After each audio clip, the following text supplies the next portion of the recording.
Welcome to the 7 Cents Podcast, where we go beyond dollars and cents to unlock the mindset beyond the money. What's up, everybody? It's your boy Mike Macklin, aka Money Mike, the financial Thanos, because I'm snapping my fingers and I'm turning your financial problems to dust. And I'm Coach RL, your money mindset coach. Mind right, money right, legacy locked in. Guys, this is not your average financial podcast. We're breaking down money myths, mindset traps, and economic game plans. We keep it real, raw, and relevant, from micro money moves to macro financial shifts. This is a 7 Cents podcast where your mind meets your money. All right, guys, welcome back. We are at part 2 of our 2-part series on the pressure to be everything when survival steals your peace. Now, our last conversation, part 1, if you haven't looked at that already, go back and check that out so that this part actually makes sense for you. But on the last discussion we had, Rob and I really dissected some of the aspects of these pressures to overachieve, to grind it out, to really get out here and get after it. And we talked about some key points as far as looking for validation, to finding your identity with the grind, how the grind can steal your joy. And the main thing that we took from that is the introspection of, okay, one, the validation is not something that is part of the process. And two, when you find yourself in that place, this is where, your social circle, your teams, different people in your life can help you pull yourself out of that guilt or that pressure and say, hey, listen, let's find a way to either one, help you feel a little bit better about this, or two, let's help you get past this rough patch that you in so that you can get to a better place. So we're going to pick up the conversation there. Rob, let's talk about how just the power of teams just drastically changes situations, and not just a team in the sense of a business, but team in your life. What do you think about some of those things, man? Yeah, I think it's important. I think it's important that everybody has a team, whether that team is your family, people within your network, or professionals. I found that, and you know me personally, and people that are listening to this, if you know me personally, you know that I pour and pour and pour into people. And because I pour so much, nobody ever says, "Hey, Rob, how are you doing?" And so I had to build a team of not only my mentors, but again, therapists and counselors as well. So whether it's my business counselor, my business coaches, my actual therapists, my doctors, I use that team to rebalance myself during that time. Now, initially I did start off with coworkers and for men. And let me take a step back because I want to talk to the men for a second. We have a really hard time at validating our feelings and having others validate our feelings and sharing our feelings, especially in the military. Oh yeah. Oh my Especially in God. the Yes. military. It's almost taboo. Yes. Almost taboo. But what I found, especially getting to these higher ranks where a lot of people haven't survived a grind like you survived the grind, especially when you get into, I would say that for me, it started happening 14, 15, 16 years. This is where you start to see your battle buddies all phasing out, and it's only like a small group of y'all left. And that small group of y'all left are just as beat up, just as mentally distraught, just as many deployments, and you start to actually bypass the jokes because a lot of times we suppress all of that with jokes and Oh being yeah. funny and calling it weird, but you start to realize that a lot of us deal with it. It's only a few of us left. Like, how do we deal with this? And you open up and you start to talk about those things, but being able to share where you are in your journey, because the grind is a journey, being able to share where you are in your journey with teammates, the right teammates, let me say that, There you share go. it with the right teammates will allow you to not only push through that piece of that hardship, but it also allows you to really find a sense of humility in the things that you're doing. I think it is crucial to start to build a network of support, whether they're supporting you and helping you mentally, spiritually, or physically. Build a network. And I'm Absolutely. I think every time I say this, people be like, get the fuck out of here. Really? Yeah, I am absolutely an introverted person. If it was up to me, I would be sitting on this couch that I'm sitting on right now, reading a book with the doors closed, probably the windows open, getting some fresh air with nobody bugging me. But the fact of the matter is, I got 8 kids, a wife, a business, and then the whole United States Army asking questions and wanting to hang out and socialize. And I really struggle with having people, but I've fought through that struggle. And I would just say to my introverts out there, fight through that struggle and get your network and get the support that you need. Get the support that you need. Yeah, It's I'm like definitely one of those people as well. I'm also yeah, an introvert, so I know what you mean. yeah, it's tough. I'm like, hey, we headed out tonight. And you're like, all right, y'all be safe. Y'all All be right. safe. Hit me up when you get home. Let me know you made it safe. But like, how hard have you found it to build your network or your team through your introversion? I found it extremely hard, and the main reason I found it so hard, we talked about in part one, as far as I look back upon my earlier years in life, and I feel like life taught me the lesson that you got to look out for yourself. Nobody's coming to help you. Nobody cares. Figure it out. And it's funny you touched on it at the beginning when you were talking about the military culture. A common phrase that I heard in the military culture is "suck it up and drive on." You know what I'm saying? It's okay, yeah, this is happening to you, whatever, life is beating you up, but we ain't got time for that. We got things we got to do, the mission, whatever. So imagine going from childhood all the way through adulthood, because I came into some military when I was 17. So basically, I grew up in the military, Right. like from a boy to a man. And to basically from the age of 5 all the way up to the age of 38, 37 when I retired. Yeah, 37. When I retired, basically being given the message of, hey, look, figure it out. It's on you. Nobody's coming to help you. Get it together. So for me, that message stuck. Like it was like, look, it's on you. Figure it out. And that's how I approached everything, especially business. And I almost wore it like a badge of honor. It's like I Mm, almost told myself I can do it myself. I don't need nobody to help me with this. I can do it myself. And what I found, and there's a quote that actually supports this, it says, if you want to go fast, go alone. But if you want to go far, get yourself a team.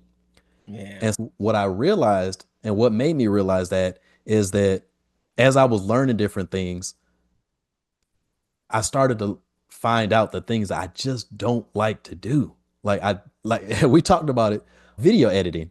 I liked learning how to do it, but I hate doing it. God, I hate editing videos Yes. because I'm such a perfectionist. I have a vision. I'm like, this is how I want it to look, that I will tinker and tinker and tinker until it's right. And this is hours and hours of time. And when you're trying to batch create, we're basically like you're trying to get multiple videos out there to be more effective. It's impossible if you gonna sit there and try to edit your videos. It's impossible. I don't care what nobody says. It ain't gonna happen. If you don't get somebody to do that piece for you, you're gonna waste so much time. And that is the lesson I started learning. So it started with a video editor, and Mhm. then I started looking at things like, okay, hey, a virtual assistant. Because those little micro tasks that you think ain't nothing. Oh, it's okay. It's gonna take me a couple minutes to do this. It'll take a couple minutes to do this. As they say in the financial world, pennies turn to dollars. You know what Facts. I'm saying? Facts. So little things, minutes turn to hours, hours turn to days, turn to weeks, turn to months. And you look up and you realize I haven't got shit done. Nothing. I'm looking 4 months back and I'm like, okay, I put out 5 videos this 4 months. And that's crazy. Cause you sitting here, trying to focus on this task. And we do a lot of that in life in general. We Yes. waste so much time that we don't have because we won't just say, hey, listen, can you help me? And there's a huge amount of strength in that statement. The ability to come to someone and be vulnerable and say, hey, listen, I need some help.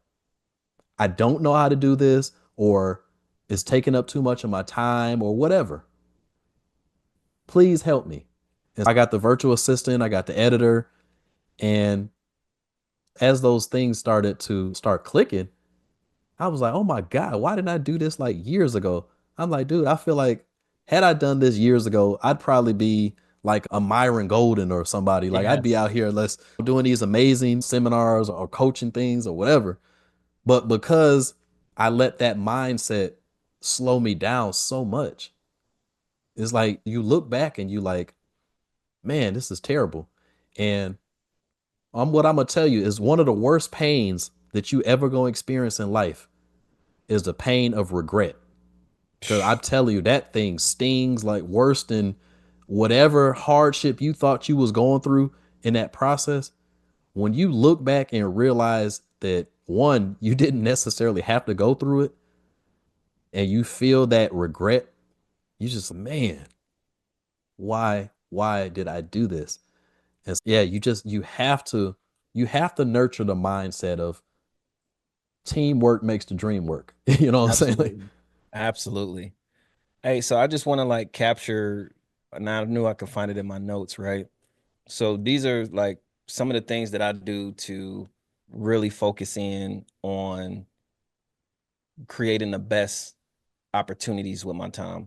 And this kind of goes back to like you hit a trigger where you're like, hey man, I'm sitting here editing this video, and then all of a sudden I start to, hey, here's a transition. Let me try to do this transition. And now all of a sudden you tested all 20 transitions. You try to clip out 20.45 of a piece of the clip, and then you try to yes, make sure it blends in well, and you look up and 2 hours is gone. The bigger step behind this that really blew my mind when I was doing these things is that video made me like $0. That video that I spent 3, 4, 5 hours with, it didn't go anywhere on YouTube. I done clipped out some clips and I made $12 on Facebook.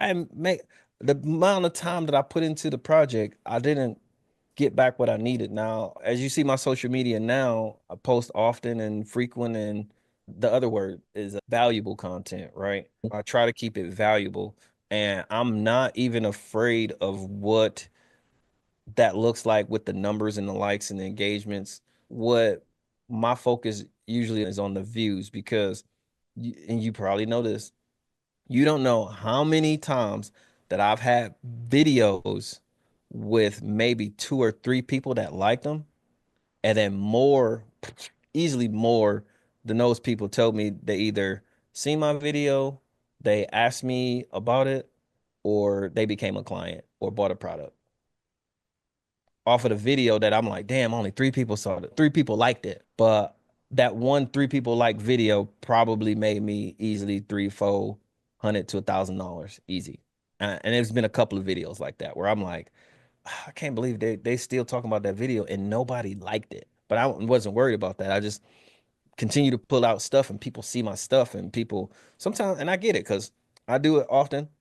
I'm sitting here watching somebody shit, and then all of a sudden it ends, and I just flip over. But I was so busy watching it, I didn't bother to engage or ask a question. Like it was good shit. And then I just went to right, the next one. And so I get it, but I get a lot of people like that. So well, I started to find value in quality and volume in my video. So I stopped editing them and I just put out a lot of stuff. right, But I just go over the ways that I set up to negate that grind, right? So the first thing I do is I have a master list of stuff. And usually that master list is on a whiteboard. And you can do this on a whiteboard, on a phone, or whatever. A lot of times I have it broken down because I have so many businesses. So I have a specific column for a task in each business or aspect. So whether it's the army, whether it's the kids, whether it's the homeschool building, whether it's the nonprofit, I have a task within that master list. Now I look on at the master list, and again, I wake up early in the morning, but I'll do this before I go to bed too. So before I go to bed, I look at the master list and I see what's a priority. I usually prioritize the urgent and important first. So if something needs to be done as soon as possible, or it's due tomorrow or next 5 minutes, those are the things that I'm more than likely going to put as a priority. Now, I limit myself to the priority and getting really deep into it. I also put a time. A lot of people don't do this. And I'll highly encourage you to look at that time, look at that task and give it a time block, right? Not necessarily do this at 2 or 3 o'clock because that's how you're going to fill in your calendar. And the next thing that I'm going to say, but the one thing that you do is you say, I need to email Brian 5 minutes because it's going to take me 5 minutes to email. I need to follow up with this person. All right, this is a 3 minute task. So now within an hour, I can build out, all right, what am I going to do for this next hour? So I got 10 minutes here, 5 minutes here, 6 minutes here. Now I can build out my priorities and know how much time is around about is going to take me. Then the second piece to this is that I do this at in the evening and then I revalidate it first thing in the morning to say, hey, all right, these are the things that I'm focused on today. Everything else is going on the board. If it ain't due today or in the next 5 minutes, it just goes on the board. So I got a board with a shitload of tasks. Some things get done, some things don't. And then I start to realize the shit that been sitting there for the longest wasn't that important. It went on the board, but wasn't that important. But it helps me balance it out. And the second thing, again, I use time blocks or time hacks for tasks. So my first hour would be to review an emails, review my task for the day, check my emails. The next block might be just to respond and reply to emails, and then I reprioritize my emails that way as well. Next block is for physical fitness, personal hygiene, and then I go about my day block by block based off of the task that I have to do for a day. Time block your task. The biggest thing, the hardest thing to do is eliminate distractions. If I'm checking my email, I don't have my phone. If I don't if I'm doing work or I'm doing something that involves reading, I don't listen to music because I can't focus, even if it's lo-fi. Well, other tasks, I listen to lo-fi. I don't listen to music with words because the words in the song mixes with what I'm looking at. But do your best to whatever your vice is and your distraction. A lot of times for me is music with words or phones. I eliminate those things while I'm doing those specific tasks. Shh, that's a good one too. We already talked about that one. But the last one, really just the 80-20 rule. So focus on 20% of your actions that produce 80% of your results. And so got that from that Dan Martell book. But looking at the perspective of the things that you're going to do, biggest thing to look at on a task board is what is urgent, important, and is going to give the biggest impact because the impact is what's going to produce either the income or the output of whatever it is that you're trying to do. For example, if I have email Brian, but Brian really ain't bringing me no money, and then I have on the calendar, hey, make sure you send Mike that schedule for the podcast, and then I have the client is booked, make sure you send him the what do you want slip. I'm probably going to do the what do you want slip first because I know that is going to be productive for the next meeting. Then I'll go into sending things to Mike because that's going to be productive for Mike. Then I'm going to look at Brian email when I got time because the me sending them an email is probably just information or something and it may not produce as much as soon as the other things that I prioritize. So looking at what you have, and I think, oh man, my nose is itchy today. Looking at, don't even worry about editing that out. Everybody needed that laugh. But the one thing that we get so drowned into the grind is that we busy. So we just do busy work and then we don't produce anything out of that busy work. So actually stepping back and building in time for review and revise of that board is very important because you want to do things that are going to produce stuff. And then again, when I start finding piles of emails of email this person about this and that, I start realizing how more better it was for me to have a virtual assistant who can send those emails on my behalf. Because I would say, instead of me sitting there, now, mind you, I block out 5-10 minutes to send an email. Now I can just really, it's a 30-second task because basically I just take it from my task list and add it to my VA's task list. And that's gonna take me 2 minutes. And now I just got 8 minutes of back for my time.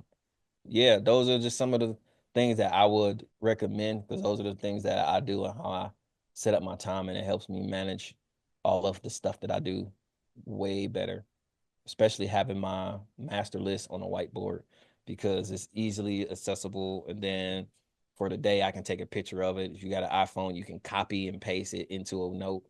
And then if I need to add something to my note, then I can come back to my note and then update my board. That's just what works best for me.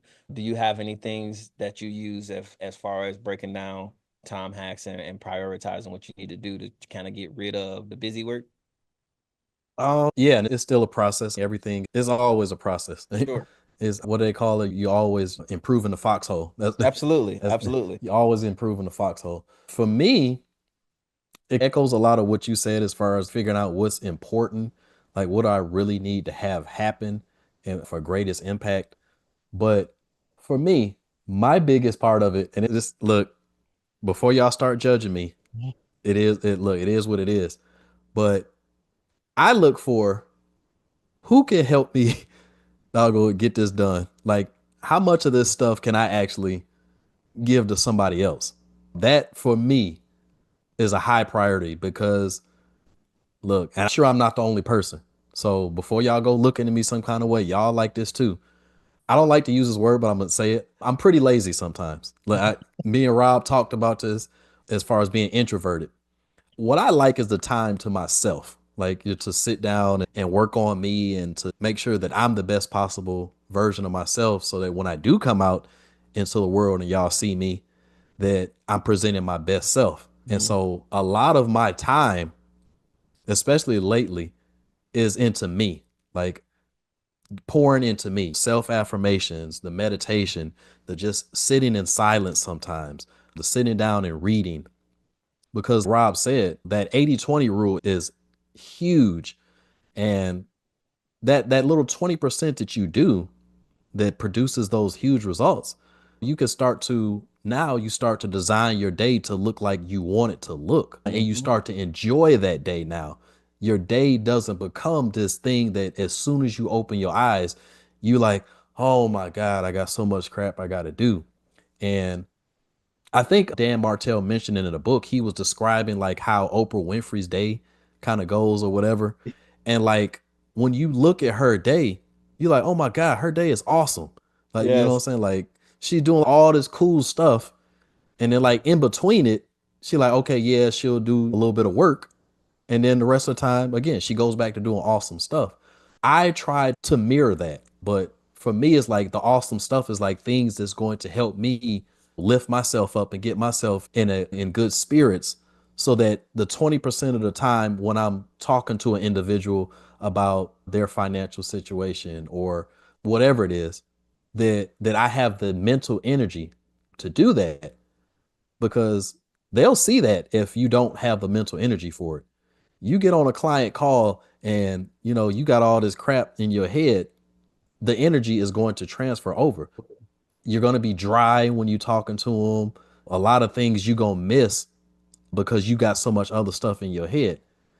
So for me, I really prioritize me in this stuff. And it may sound selfish, but as they say, you can't pour from an empty cup. Facts. So if I'm not in the place that I need to be to be a servant of the people, because that's what I am as a financial coach. I'm a servant of the people. Like I've already done what I've set out to do. So now it's time to give back to the universe, to the world, to other people. And so that's where my time goes. So to help facilitate that, a lot of the things that you mentioned is what I do. But the way I prioritize it, to be honest with you, is from the book Eat the Frog. And basically it's okay, the worst thing, just go on and get that one first. And so that's what I like to do is I like, okay. And for a lot of people, they may disagree with this. Sometimes the things that take the most time, I just like to do that first. And you know what I'm saying? Like now, okay, you got this huge like weight off of you. Now all that little stuff. Because for me, and I mentioned this earlier, that little stuff, turns into big stuff. And now that big thing that you really needed to get done doesn't get done because you focus so much on that little stuff. So I'm like, okay, if only one thing gets done today, then it's going to be that big important thing that may take a while. But it was the most important thing. Now, the little stuff, okay, if it didn't happen today, like Rob said, okay, you put it into a little reminder or a note or write it down. Different people have different things. Some people need to see it. So, sticky notes may be something that works for them. Excuse me. For me, it's just my calendar is like everything. Like it's my memory. Like my brain is my calendar now. It's okay. Like the podcast, everything like that. If it's not in the calendar, sorry, I Forget about it. forgot. Yep, that's Sorry. me. That's me. Whoops. I can't tell you. If I didn't, Yeah. and 95% of the time, it'd be my fault too. If I didn't put it in my calendar, it never happened and it's not Yeah. going to. Yeah. And one last thing I would say is the way that I do things, especially like reminders and stuff like that, I make sure I do it right now. Just do it right now because it's so easy to get lost in everything. You'll forget something and it may seem small, but that may be that 20% thing that you really needed to do that now that you could have took those 2 seconds to put that in your calendar or your brain as I call it, and now you've lost it. So the calendar is key, the time blocking is key, and focusing on what's most important to you is if to me is paramount. Do what's most important to you. I would say my biggest takeaway is that do the big thing first, and I'll tell you why, right? 'Cause we didn't get into this, and again, this might be a good episode as well. We'll talk about it. This will be Okay. a good episode, but it's energy management, right? And so if you use your energy management, you will understand that you needed the most energy to do the big task, right? Because if you do the big task, then you use the best part of your energy that you built up to do that task. Then the There little you go. task you can weigh out. Now, if you did all of the little tasks first, you're using all of the energy that you needed to do the big task. And by the time you get to the big task, you're only 50% battery life because you did all of this work and now you have this big task. Depending on the value and the urgency of the big task, I would definitely say big task first, then get into the little task for sure, just because of energy management. But Nah, yeah, I'm with you on all that. of those solid answers. I definitely agree with a lot of what you said for sure. Especially, I think for me, my biggest takeaway was if I actually focused more time on me, that was the other thing, self-care. We didn't get into that. Self-care was probably the number one fix for the last two episodes that we're talking about. Focus on yourself, do your Yeah. self-care, and then it'll allow you to recharge and get back into the grind. But for sure, oh man, I'm about to go off on this self-care kick. But energy management was, like really just will put you over the top in really all of this energy management, self-care, but self-care allows you to do energy, focus on energy management, and then being able to manage your tasks. That's that's gold, bro. I ain't gonna hold you up. That's all I that's appreciate that. gold. I Yes, appreciate you sir. sharing. But Oh, I never think to take care of myself like that. Like I never think to like fully charge. And so that's why when you said it, I was like, if I actually fully, my therapist actually says this as well. Do you know if he keeps asking me, hey, when are you planning on going back on vacation like you did last time? I was like, I have never taken 7 days off of anything. So that was really hard for me. I left my work computer, I left my work phone. All I had was my travel phone. I talked to my family once a day, and that was it. It's funny enough, man. I enjoyed that trip so much. I was watching. You had Netflix. yeah. On Yeah. Netflix, it's a show called Beauty in Black. Right. This is when Beauty in Black like first came out, and I was like, I don't usually watch TV, but I got time, and I'm sitting in a different Yeah. country, and they ain't got much going on TV, but they got the Netflix account. And then Beauty in Black Yeah. came on, and I was like, well, we about to binge it. So I end up binging that whole 7 days. I binged Beauty in Black in 2 days, and then I watched all the Mission Impossible movies. But it was good recharging time. I got to read. I got to sit in peace, fresh air, walk the beach. It was a good time to recharge. But you just saying, hey, I focus on me first, and then I give the rest back to the world. I'm charged at 100% when I do that, bro. And that was actually monumental to my thoughts and how I will approach it. Purpose. When the next time you go on vacation? Mike said I gotta go soon, so I Yeah, man. appreciate Shoot, it, take that brother. vacation, brother. I'm telling you, man. Yeah. I'm telling you. Yeah, because and it really came from a place of honestly, I experienced this. I started waking up and you just like, and it's gonna sound terrible, but it's you're not as grateful as you should be for waking up. You know what I'm saying? The ultimate gift that God can give you is just waking up. So for you to get up and the first thing that you thinking is something other than positive, that's a problem. That is a problem that has to be addressed because if you getting up already in the wrong place, you're setting the trajectory of your day. So you go already in a place, you already and that energy, I'm telling you, that's what you start pulling in. So, that's when the tire goes flat. That's when, Yeah. you late to something. That's when you end up in a traffic jam. That's when you drop your phone in the toilet or something. Or just all kind of crazy stuff because you started the day, you already started it wrong because you Hmm. didn't start with a place of gratitude. So that's what really made me start saying, you know what? Get you right first before you go out into this world. Yeah.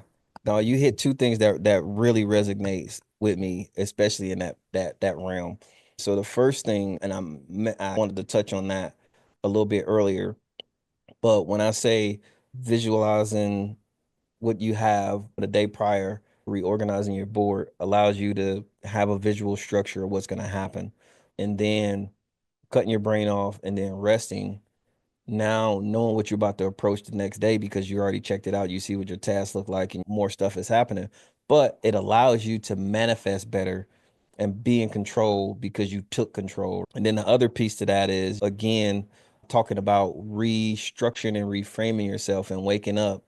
Instead of saying I have to, you say I get to, and that also brings that gratitude.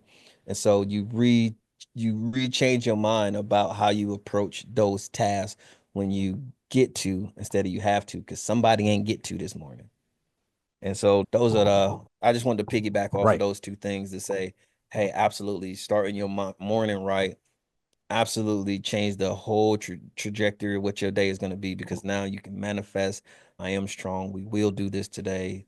It's done. It's done. On top Absolutely. of I get to do it. Rob, we talked a lot about, I feel like we mentioned a lot about business wise, how the teams is paramount. But let's start talking about a little bit about personal teams because Mm, let's face it, you shouldn't be doing business all day. If all you're doing is business, that's not a well rounded life. That's a life basically. That's another reason you start to hate those things is that if that's all you're doing and you're not focusing on the other aspects of your life, that one thing starts to take over and that's where the whole killjoy comes from. So aside from your business team, to have on your life team. my life team is my family. I have a relatively large family. It's funny that you say that though, because my business is intertwined in all to all of my networks because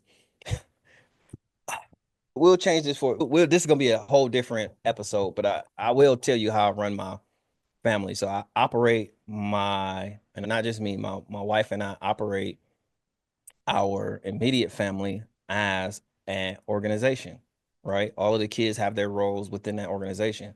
Within that, we also operate our homeschool as a organization. Our homeschool is an organization. We operate it like a school, like a business.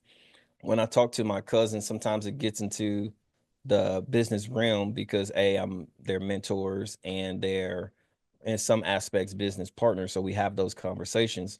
But realistically, in these conversations, because business is happening all the time, I try to not overwhelm any conversation with just business. But really the aspect is checking up on your humans, man.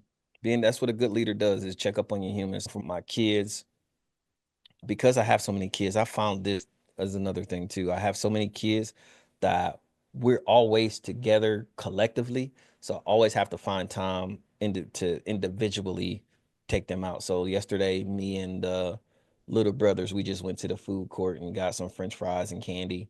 Me and the girls, we would just do a walk down the street and just chit chat and talk. And the girls are some chatty patty, so they give you all the tea about the neighborhood and everything. But like, it is important to have those networks outside of business. But because I operate everything as an organization, that it's a little bit different for me. Not necessarily, and again, like even with my mentors, when I talk to my mentors, I'm not talking to them. And I say they're my mentors, but they are my friends. They're my friends. They call me, they ask me how my wife's doing, they ask me how my family's doing, they invite me to the cookout. We'll go to the bar. They're my friends. But they have been places where I want to be. And so we don't talk down to the details of, hey, my P&L had a loss of 500. Those are not the conversations we have. Is The conversation is, hey, how can I better manage my time? How can I better become a better father while doing this? And it leans a little bit away from the business aspect. But and I think I said, I don't know if this was this episode or the last episode, and how men really don't address their feelings, but I am intentional about, in my network outside of my business partners, to specifically address feelings. And not address, but it is address. It's address and validate all feelings in every conversation. And so most people, and they know this, when I reach out to them, I will say, hey, how are you doing? And you might say, good. And I say, temperature check on your feelings. How are you feeling? Because just because I'm doing good doesn't always mean I feel good. And so I try to do a temperature check intentionally, even with the army being taboo and all my battle buddies. If I call you on the weekend, no, I love you because I'm super busy, but I'll call them and I'll just say, hey man, how are you feeling today? Because, and then the other thing is, I was thinking about you. It's very important, because in this time, people really don't give a shit. And it's okay, because life is life, right? I gotta take care of me, and just like you said, I gotta take care of me before I do anything else. But from that aspect, me just checking up on you and showing you I care, because I genuinely do, allows you to at least cut that part off in your brain and say, damn, at least somebody care. But it's because I do care. But just call people, check up on them, and then see how they're feeling. How they're feeling. Because sometimes I'm direct, man. How are you doing mentally? That's a very different question than how you doing. Oh yeah. Yeah. Yeah, just building a network of people who want to be accountable for your feelings and your mental health.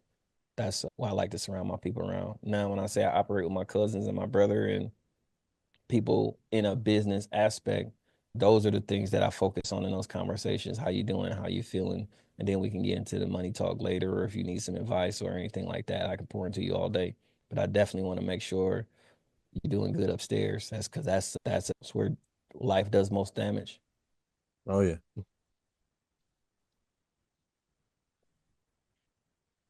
Yeah, yeah. So let's transition into next week, man. Next week we can probably have some more bangers for them, for sure. I hope they got a lot of stuff to add in their two bag from this conversation. And Mike, these are getting better, man. Week by week, these are just getting better. And I No, truly I feel the appreciate same you way. for wanting to jump on and do this with me. And Oh, absolutely. yeah, it's crazy because I had this idea, like, as soon as we had that first conversation, when we called and we talked for 2 hours, and I was like, damn, you was like, hey, can I record this? And then by the time it was done, I was like, man, that was like 4 episodes of a podcast, bro. Let's just have our weekly calls and record them. Let's do it. And this project is turning out to be Very good for my mental health, and it's a good Yeah, brain dump, and I truly appreciate that, yeah. brother. No, absolutely. And I was gonna say that because I asked the question of about who outside of your business partners and stuff like that really helps. And for me, like I said, my network of friends and like this project, for instance, is something because it's something that I love. It's something I'm very passionate about having these conversations. The whole point of the Seven Cents podcast is we getting in here. Yeah, Um, Financial literacy, when you really look at it, it's more mental than anything. The steps absolutely. are the steps. Anybody can do the actual steps because it's not really that difficult. It isn't. The difficult part is in here. The things that you say to yourself, the feelings that you have, the programming that's in there that prevents you from doing exactly what you know you should be doing. And Absolutely. so this is where, for me, having this forum to, talk to the people and bounce ideas across each other as well, because a lot of times when we're doing the podcast, my mental rolodex in my head is processing this stuff. I'm like, oh man, hey, you could be doing this, or this is a thought, or this is how you can grow this, or whatever. And tying this into what this episode is all about, the power of those people outside of Mm, yourself, and those, and not even necessarily people all the time. Sometimes it's the activities that you do outside that make you feel better, feels good. For instance, again, we talked a lot about the grind and how it just wears you out, and how sometimes just maybe taking yourself out to a movie or go on a staycation, like you don't even have to leave town, go to a hotel and just chill out. You know what I'm saying? Just go there by yourself, do the things you like to do. Maybe if you one of them people that's big on fitness and stuff, man, order a pizza that day. You know what I'm saying? And just chill out for a day and relax and take some of that pressure off of yourself and just enjoy life. Because let me tell you something. Again, we talked a lot about the sting of regret. You only get one chance at life. You only get one. That's it. And if you are giving away so much of your most valuable asset, and that's time, if you giving so much of that away to the negative things, you're gonna miss out on the most positive thing there is, and that's life. facts. And you don't get that back. Once it's gone, it's gone. And That's it. so hopefully, if nothing else, if you don't remember nothing else from this podcast, remember that life is your most precious gift. And so you want to spend exponentially more time in a space of gratitude, in a space of enjoyment, in a space of happiness than you do in those obstacles, those small things. Because realistically, most of those things are small in the grand scheme of, okay, life in general is just beautiful. The opportunity, like you said, when you woke up this morning, there was literally hundreds or thousands of people that didn't. So be grateful in that and go into the world with a vigor, a attitude of gratitude, and just see how differently your day goes when you go into your day with a better mindset and a better outlook on the fact that you even here. Despite of that little stuff, okay, you might got a little bit of debt on you. Okay, you and your girl might be arguing, you and your man might be arguing, whatever. Okay, these things can be fixed. I'm alive. Every day I'm alive is an opportunity to make this the greatest day of my life. I love Boom. it. Love it. I love it. That's 100%, man. I don't have to. I get to. There you go. All right, fellas, ladies, till next week, we will holler at you. Y'all take care of yourselves, man. Peace. Go. You just tapped into the seventh sense where the mind meets the money and the legacy gets built. It's your boy Money Mike, the financial Thanos, snapping one myth at a time and leaving no financial lies standing. And I'm Coach RL, mind right, money right, legacy locked in. If today's episode gave you game, make sure you rate, review, and share it with someone. Hey, follow us on all platforms and keep the conversation going, guys. DM us your questions, your myths, and your money wins. Until next time, think deeper, move smarter, and keep building. This is the 7 Cents Podcast. We out.